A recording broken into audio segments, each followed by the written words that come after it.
48 jam. Sekarang kami ingin melakukan podcast mengenai pergaulan remaja di masa ini. Nah, saya sebagai host, nama saya Fiona Jocelyn dan ini partner saya. Nama saya Andika Brian.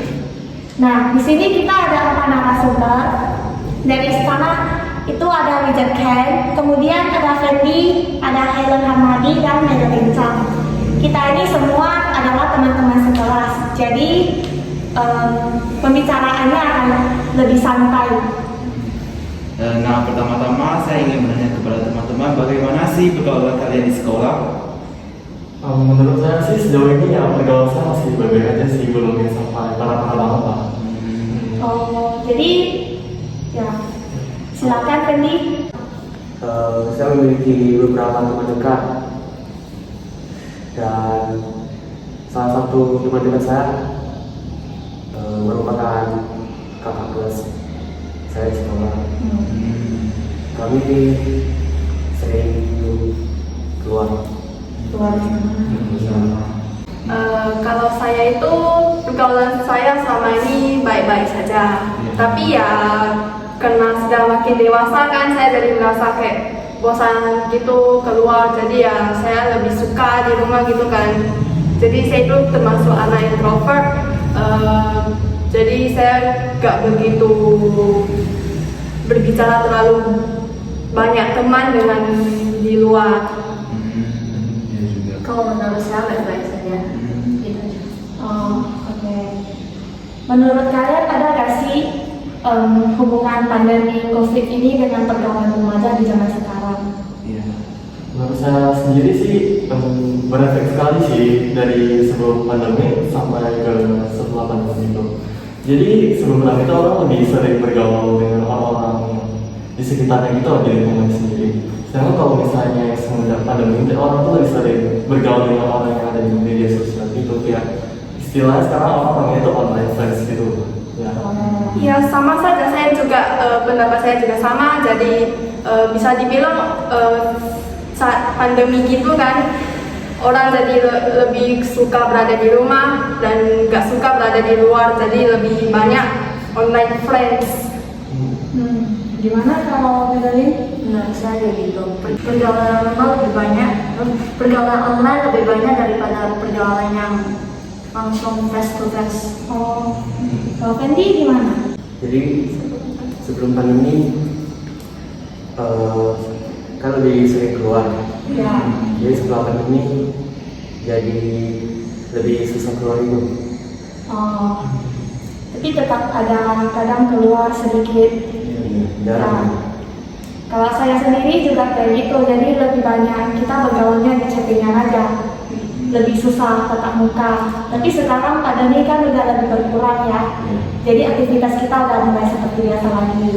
Jadi buktinya pandemi COVID-19 ini kurang lebih pasti adanya pengaruh terhadap lingkungan sosial, terhadap pertemanan seseorang. Jadi kan fenomena geng di angkatan kita atau sekolah kita ini sudah sangat sering ditemui. Dan bagaimana sih pendapat kalian terhadap geng-geng itu? Atau lebih baik semua saling berteman aja semuanya, atau lebih baik geng-geng itu? Lebih baik berteman dengan semua orang atau ada geng-geng, kelompok-kelompok?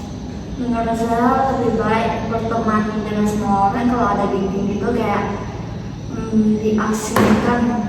Oh, ada orang tertentu yang bisa terasingkan. Iya. Kalau Helen gimana? Menurut saya itu berteman dengan semua itu lebih baik. Tapi kalau geng gitu kan, itu juga baik. Yang penting jangan ada rasa kucil gitu. Ya gitu. Kurang lebih pendapat saya juga sama dengan mereka, kayak geng-gengan itu kayak jangan ya bersifat mengusulkan seseorang gitu, kayak boleh lagi gengan karena kayak kan geng-geng itu kayak kamu tuh berteman dengan orang yang dengan cocok sefrekuensi gitu. Tapi kamu jangan sampai kayak apa ya, menolak orang-orang yang gak ada geng gitu. Kayak tetaplah bersifat friendly. Kalau Fendi gimana? Menurut saya lebih baik berteman dengan semua orang. Mengapa alasannya? Karena kalau geng-gengan gitu kan Kebanyakan mereka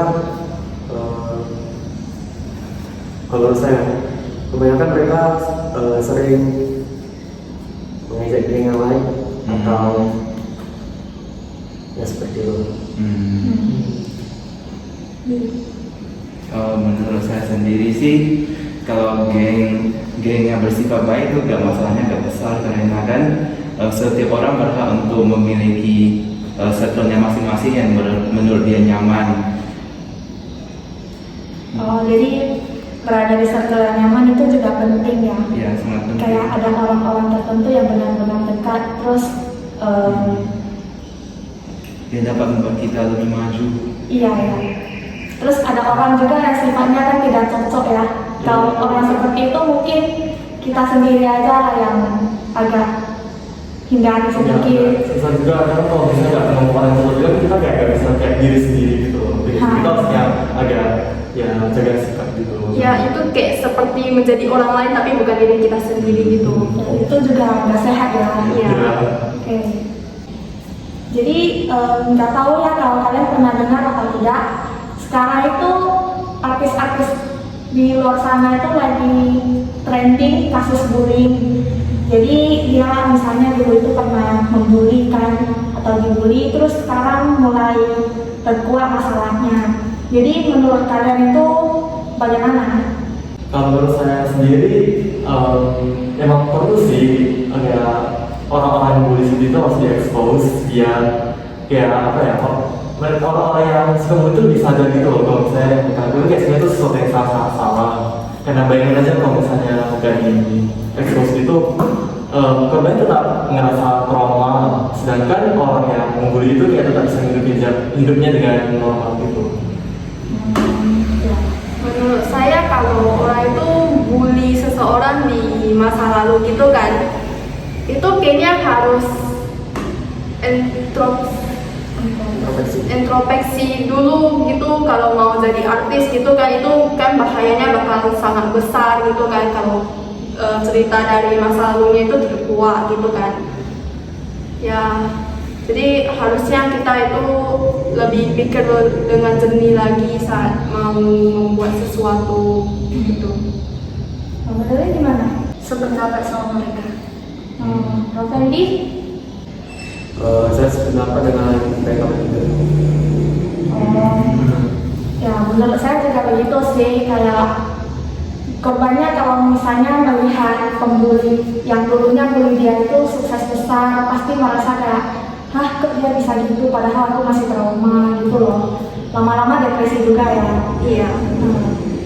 Tentu bisa jadi beban pikiran seseorang, dan sekarang kan lagi tren-tren TikTok itu, dan saya sendiri kan pernah lihat pas ada lewat TikTok FYP itu kan, kayak ada orang-orang Jakarta gitu yang daerah Jawa gitu, orang tuanya sudah mulai kayak mengakses mereka untuk merokok atau minum alkohol. Bagaimana pendapat kalian terhadap hal tersebut? Saya kan nggak pernah dibilang kayak gitu ya. Orang tua saya nggak pernah bilang saya boleh minum alkohol, bir atau merokok. Tapi menurut saya itu kayaknya nggak boleh deh untuk anak-anak seumuran kita gitu kan, atau anak-anak sekolahan gitu. Karena itu kayak bisa merusak kesehatan kita dan kita bakal ketagihan gitu loh. Aku juga setuju sih dengan hal misalnya kita ini kan generasi muda, jadi kita juga harus berkontribusi dengan bahasa kita. Jadi kalau kita kayak semua generasi kita ini kayak kecanduan rokok lah, alkohol lah, itu kan tentunya gak bagus juga. Iya. Menurut saya merokok itu kurang bagus sih kalau orang tua izinkan, tapi kalau minum alkohol kayaknya boleh tapi dikit saja, jangan sampai kecanduan sampai merusak kesehatan diri sendiri. Kurang lebih sama juga sih, kayak kalau misalnya gimana pun kalau orang tua saya pun nggak ngizinin saya ya ngerokok gitu, saya tetap gak tertarik sih buat rokok, karena saya juga berpikir kan kalau itu nggak bagus buat kesehatan. Cuman kalau minum mungkin ya boleh, cuma dibatasi aja gitu, jangan sampai yang kayak mabuk-mabukan gitu sih, boleh lah. Jadi menurut aku sih tentu ada pro dan kontranya, namun Kalau menurut saya sendiri, seharusnya kita berusaha untuk tidak menyentuh hal-hal yang kayak alkohol atau merokok karena hal tersebut kan bisa membuat kita kecanduan. Iya nggak sih, Viola? Iya benar sih, kayak itu nanti memberi pengaruh juga ke pergaulan kita, kayak teman-teman kita nanti bisa ikut-ikut lah, atau misalnya tertarik kan dengan apa yang kita lakukan, nanti mereka mau coba terus akhirnya kecanduan. Nah itu biasanya kita sebut dengan pergaulan bebas ya, kalau seperti itu ya, pergaulan kita kayak tidak sehat. Jadi kalau misalnya ada anak-anak yang terjerumus ke pergaulan bebas itu, menurut kalian biasanya pihak mana yang akan disalahkan, terutama orang tua dari mereka? Menurut saya sih anaknya sendiri, karena niat anaknya dulu. Ya, saya sependapat juga karena kan anak-anak yang memiliki perasaan rasa penasaran gitu kan, pergaulan bebas itu kayak gimana sih, jadi mereka kayak mau merasakan juga kan, kayak minum bir itu kayak gimana ya, kok mereka minum, saya juga mau minum dong, atau merokok gitu. Karena mereka merasakan, wah gitu keren-keren. Mereka merasa itu keren ya. Iya. Nah, Kalau menurut saya sih ya tergantung masing-masing orang punya pandangan beda-beda lah. Kalau misalnya orang tua beberapa ada yang merasa kayak apa itu kayak si ini tuh ngebawa anak saya itu ke itu pergaulan yang sama gitu. Kalau beberapa orang tua juga ada yang namanya kalau misalnya benar-benar kayak ngerti keadaan itu kan, pada kayak rasa anaknya sendiri yang salah, kayak mau asal bergaul gitu. mana kalau Fendi? Mungkin pihak pergaulan anaknya harus disalahkan karena mungkin mereka yang mempengaruhi anaknya supaya terjerumus dalam pergaulan bebas. Jadi balik lagi ya ke anak itu sendiri, bisa kontrol diri atau enggak. Iya. Ya, Apalagi rasa penasaran yang tinggi ya. ya. Anak-anak muda kan gitu. Iya. Selain di platform-platform FTV di HP, saya juga sering lihat berita nih di YouTube. Kayak ada satu wanita yang berumuran hanya 17 tahun tapi dia menggugurkan anak.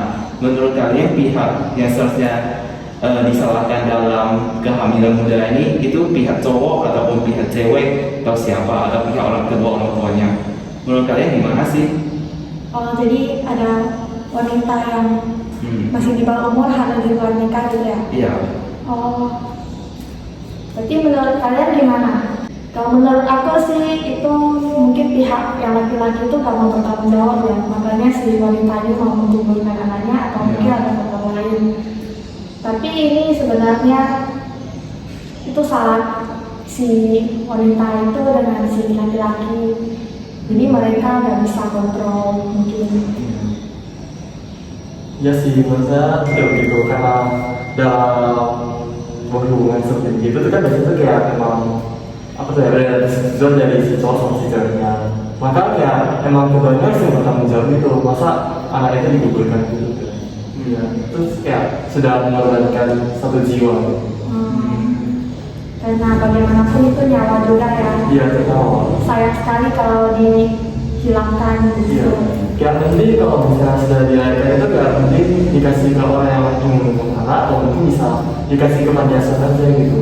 Misalnya gitu. Bisa dititipkan dulu. Iya. Tapi dari jawaban si Wizard ini saya jadi kepikiran nih, kalau mereka seharusnya lahirkan anaknya itu lalu dikasih ke panti asuhan gitu, seharusnya kalau saya kena masalah gitu kan, saya pasti memikirkan kalau nasib saya gitu, kalau saya lanjut tetap sekolah gitu, tapi teman-teman sudah tahu kalau saya pernah melahirkan anak gitu kan, saya pasti merasa kayak disindir terus gitu, terus dikucilkan kalau saya pernah melahirkan anak gitu. Saya orangnya itu gak baik gitu. Jadi takut omongan orang lain ya. Iya. Ya sih benar juga. Soalnya pas mungkin kalau dia hamil pas lama-kelamaan pasti jelas ya kelihatannya. Iya. Mungkin bisa ketahuan. Benar juga sih. Kemudian netizen kan bisa aja menghujat. Iya betul. Gitu. Padahal belum tahu faktanya. Iya. Bagi kesehatan cewek itu juga kurang bagus. Iya. Mungkin kena mental ya. Iya. Kalau Fendi gimana? Menurut saya yang salah adalah kedua orang tersebut karena si cewek menurunkan tangannya dan cowoknya tidak bertanggung jawab. Ini katanya dititipkan pada orang lain kalau kasih ke orang yang minumnya. Iya, nah, jadi di sini ini sebenarnya masalah yang cukup sulit ya untuk dijawab. Kalau misalnya kita di posisi seperti itu, kita juga bingung, ya serba salah gitu ya. Kembali lagi, menurut saya sih tentu kedua pihaknya ada yang salah. Kedua pihaknya sama-sama salah karena yang pertama sendiri mereka tidak dapat menahan nafsu mereka untuk melakukan hal tersebut. Yang kedua, dalam hal menggunakan anak itu, kalau sesuai ajaran Kristen itu pastinya kan salah. Karena menghilangkan nyawa itu merupakan hal yang sangat tidak disarankan lah. Lalu kan di Amerika juga kayak mereka lebih menjunjung tinggi hak mereka sendiri. Iya kan sih Fiona? Menurut saya iya sih, kayak mereka lebih menjunjung tinggi hak mereka sendiri, kayak mau kebebasan. Menurut mereka itu kebebasan itu sangat penting bagi mereka. Terus apalagi di sana kan lebih, misalnya seks bebas itu di sana, mereka sana itu nggak apa-apa. Bagi mereka biasa aja kayak gitu kan. Menurut kalian gimana kalau misalnya di negara kita diterapkan prinsip seperti itu juga? Menurut saya sih gak bagus ya, karena sebelum ada bilang pengumuman kalau anak di bawah gitu boleh melakukan pergaulan bebas gitu, sudah ada berita-berita tentang anak di bawah umur sudah melakukan pergaulan bebas gitu. Jadi itu saya saran Kak Usa deh. Jadi sebaiknya negara kita itu jangan ada prinsip seperti itu ya. Menurut saya sama juga sih, kayak apalagi kalau misalnya sudah mau sampai ke seks bebas itu kan juga kayak agak bahaya juga gitu lah. Kalau menurut saya sendiri ya, saya punya kayak prinsip itu kalau misalnya ingin hubungan seperti itu, ya minimal tunggu itulah nikah dulu. Ya mungkin bisa aja ditunggu lebih, persiapannya lebih baik dulu ya, kayak sah dulu, baru melakukan misalnya hal-hal yang begitu. Menurut saya juga itu Sama bagusnya sambut daripada di luar. Jadi kayak ternyata pergaulan sehari-hari yang tidak baik juga bisa membawa kita terjerumus ke sampai ke seks bebas ya. Itu menurut saya udah parah sih. Jadi menurut saya di bidang pendidikan itu ya harus juga ada sex education diterapkan seperti itu, biar anak-anak didik itu lebih aware, lebih bisa menjaga diri lah, tahu bahayanya kayak gitu kan. Tapi ada juga lah tambahan ilmunya dari orang tua. Kan kayak kita masih kecil kan masih belum begitu mengerti tentang sex education gitu mah. Jadi pengajaran dari orang tua itu lebih utamakan. Jujur sih saya juga pernah dilecehkan. Dulu sih saya masih kecil gitu, pas SD lah. Saya pernah dilecehkan di les gitulah, sembarang pegang-pegang gitu. Saya nggak tahu sebenarnya, karena orang tua kan nggak bilang tentang hal itu, jadi saya kira itu nggak apa-apa. Jadi pas saya kelas 6 gitu kan sudah ada sex education gitu. Jadi saya sudah merasa kayak hal itu sudah tidak benar, jadi saya agak trauma lah sama orang yang pegang-pegang Sama ada orang asing yang mendekati ya. Iya. Ya sih, bahaya juga, anak-anak bisa trauma ya. Iya. Apalagi pas kecil kan belum tahu. Saya setuju sih, kayak emang orang tua juga penting ngajarin kalau tentang sex education. Kayak beberapa orang tua juga kayak ngerasa apa ya, mereka sering kayak untuk soal hal ini gitu, kayak prediksi sekarangnya soal ya sex education gini. Kayak mereka merasa kayak kita belum cukup umur atau apa gitu ya. Padahal kayak di dunia ini itu kayak apa ya, belum tentu itu kayak semua orang itu bisa dipercaya gitu ya. Gak semuanya aman. Mungkin masih ada orang tua itu kan dia yang nggak tahu aja, dia tidak tahu tentang hal tersebut. Tetapi sebenarnya dia penting tidak ketahui, kadang Anda bisa lebih mengetahui dan menjaga diri dari hal tersebut. Dari pengalaman kita sendiri kita bisa tahu rupanya ini sangat penting karena kita kecil pastinya tidak ada awal kayak ini. Cuman kan kalau misalnya kita sudah tahu kita bisa sesuai dan melakukan keadaan kita kepada orang kita supaya dapat ada solusinya. Saya jujur saya terkejut sedih mendengar cerita dari Helen. Jadi setelah kita berbincang-bincang, menurut saya pergaulan sekitar kita selama ini itu masih cukup baik ya. Iya. Setelah dilihat-lihat masih baik, Masih baik sih. tidak ada hal-hal yang aneh-aneh. Mungkin ada, cuman agak jarang lah. Iya. Yang lebih banyak itu masih sehat-sehat kan. Ya, selain itu kayak kita juga harus menjaga pergaulan kita dengan baik ya. Iya. Jangan sampai circle kita itu menjadi Penuh energi yang negatif. menjadi ada hal-hal yang negatif begitu. Soalnya dampaknya itu sangat jauh, bahkan bisa sampai bukan hanya diri kita sendiri, Iya. tapi juga bisa mempengaruhi orang lain. Jadi ada orang-orang yang bisa kecewa sama diri kita. Jadi kita harus menjaga sikap kita ya, yang bersosialisasi. Sekian dari podcast kita hari ini yang bertema pergaulan remaja. Jadi semoga dari pendapat-pendapat kami bisa membantu teman-teman semua yang masih berada di usia remaja dan semoga bisa memberi bantuan. Terima kasih juga kepada narasumber-narasumber kita yang telah mengungkapkan pendapatnya mengenai pertanyaan yang kami sampaikan. Gak apa-apa, kami juga mau menjelaskan juga tentang pendapat kami kan. Bagaimana sih kehidupan kami itu